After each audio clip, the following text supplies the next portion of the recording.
Direction Yamsokro. Dans le cadre du jumelage des communes de Thiébissou et de Lamotte-Beuvron en France, le maire de Thiébissou, Indri Kofi Germain et son homologue ont été reçus en audience par le président du Sénat au siège de l'institution à Yamsokro.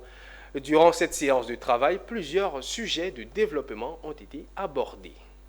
Ce jumelage entre les deux localités, qui a commencé en décembre 2022, vient d'avoir l'appui du président du Sénat, Jano Aoussou Kouadio, qui a salué cette initiative qui concourt au renforcement des liens entre les collectivités territoriales et la promotion de la coopération décentralisée.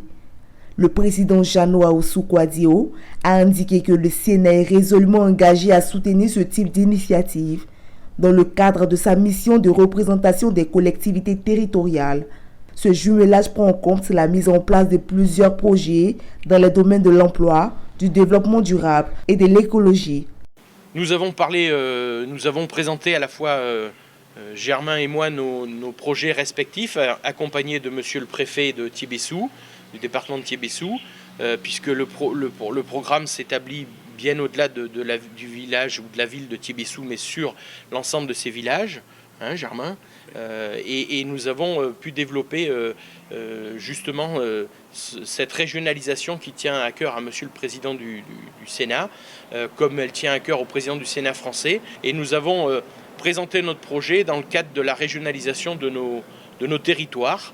D'ailleurs, monsieur le président du Sénat ici est un spécialiste de la régionalisation et il a été touché par à la fois les problématiques que nous évoquions sur l'agriculture, mais aussi le médical, les soins, les aspects culturels et la formation et l'accompagnement de la jeunesse. Le reportage était signé Charles Kouakou. À Gagnoa, la ministre de la Solidarité et de la lutte contre la pauvreté a offert des vivres à la communauté musulmane du département. La cérémonie s'est déroulée dans les locaux de la préfecture de région du Gor. Plus de précisions dans cet élément que signe Gervais Amani, commenté par Zénab Dosso.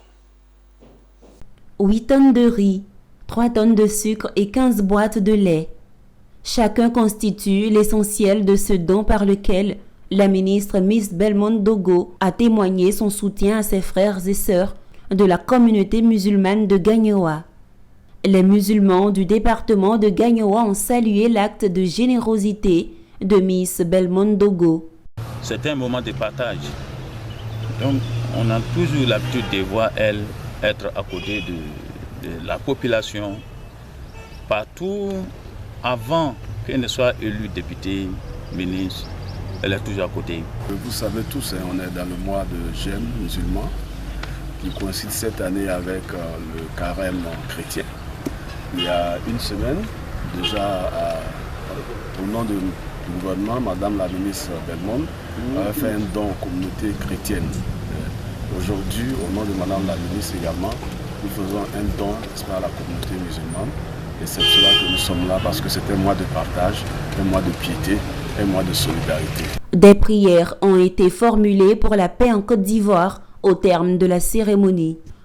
Notons que les dons de la ministre Miss Belmont Dogo seront distribués dans les localités de Gagnoa, Guibérois, Dignago, Galépré, Serio, Doukuyo, Nyabodunyoa, Doukro Palegnoa, Bayota et Ouragayo.